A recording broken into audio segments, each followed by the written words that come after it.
Welcome back to Restorative Grief with Mandy Capehart. You are listening to episode 39, titled Four Reflections to Find Solid Ground.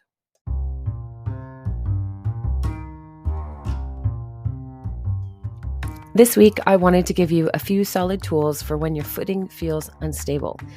Moving through grief, we tend to hurry and often find ourselves slipping into old ways of thinking, feeling, and behaving that reinforce the hurt when we are ready to move into healing. So this week we're going to discuss how to move into lament and why it's so valuable. We in the West are young in thought and practice. Although we often lay claim to ancient beliefs, our Western perspectives have much to learn from common practices in the East that are easily accessible, such as lament. I recently finished reading You Can Talk to God Like That by Abby Norman. It's a fast read with rich reminders of the invitation to become honest, open, and available to feel the full range of our human experience in grief. If you're in a faith practice, you may have experienced a teaching or two diminishing your human experience, your emotions, or even your thoughts or body as untrustworthy. That some part of you, if left to truly become quote unquote wild or fully reflective, would offend the figureheads of your faith, leaving you outside the inner circle. While that belief structure alone is cause enough for grief, it would also lead to a life of repression. You're believing that what you contain in and of yourself is not worthy, not valid, or not healthy to pay attention to, all of which is untrue. Learning to acknowledge and embrace the fullness of our emotional selves is not only taught and demonstrated through honest faith practices, it's encouraged. Lament is so much bigger than letting your tears fall. It is the practice of allowing our sounds to speak on our behalf. When we have no words, our spirit reaches deeper for the emotion and brings our cries to a power much beyond our own. When we admit we are in distress, then in time we find release. When we suppress our big thoughts, emotions, and feelings, we fall into disarray. Our connection to self, others, and often our faith feels tenuous at best.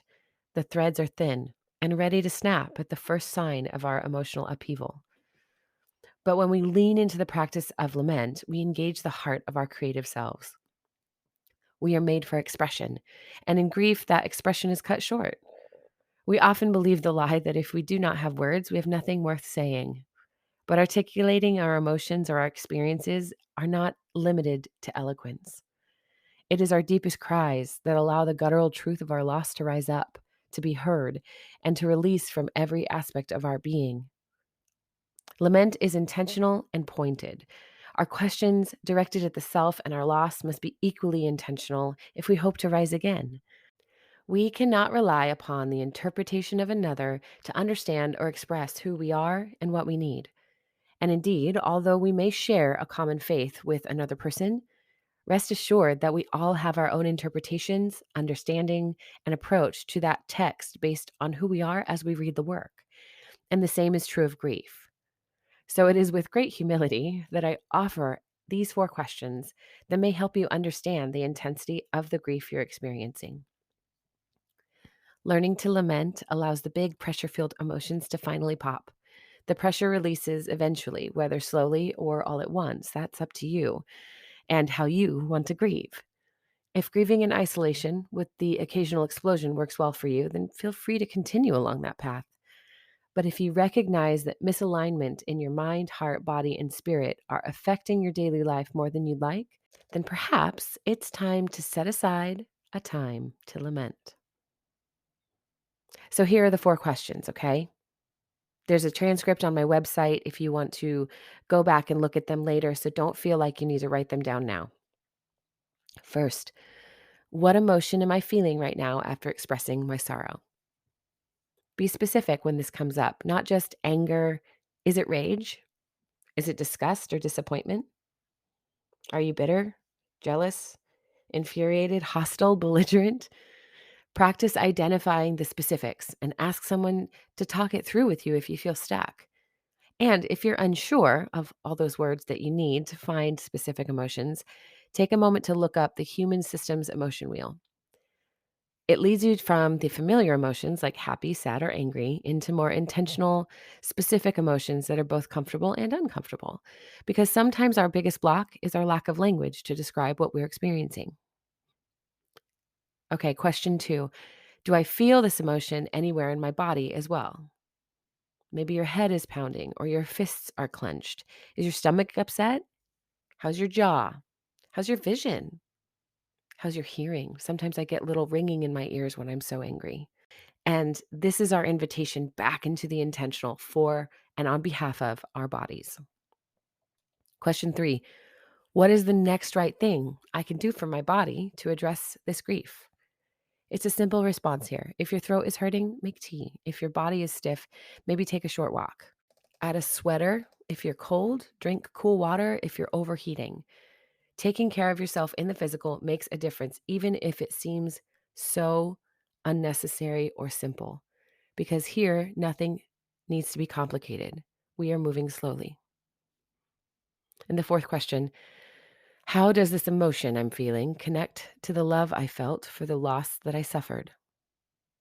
As you come down from any big responses, because in those questions, it's okay when they rise up if you need to yell or scream or cry or punch a pillow or just sob. Sip on your tea if you made some and just observe yourself. No judgments. Moving through grief consistently, even in little moments like this, is crucial for our healing.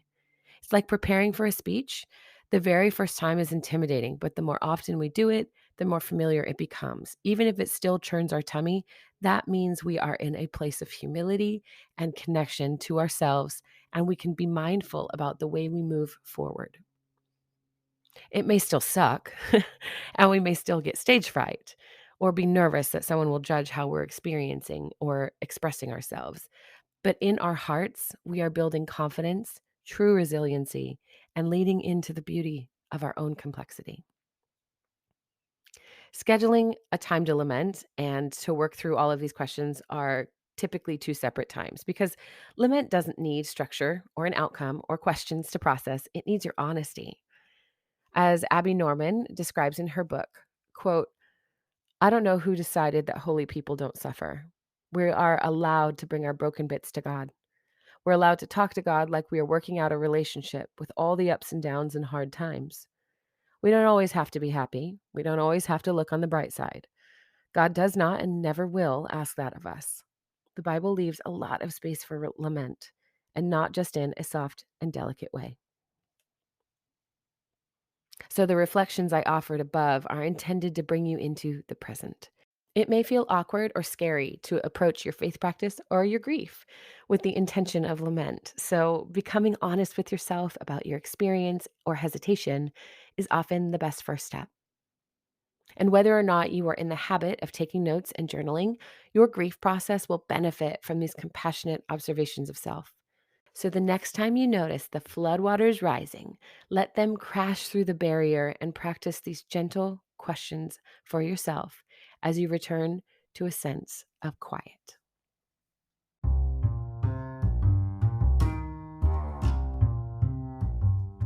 Thank you for listening to episode 39 of Restorative Grief.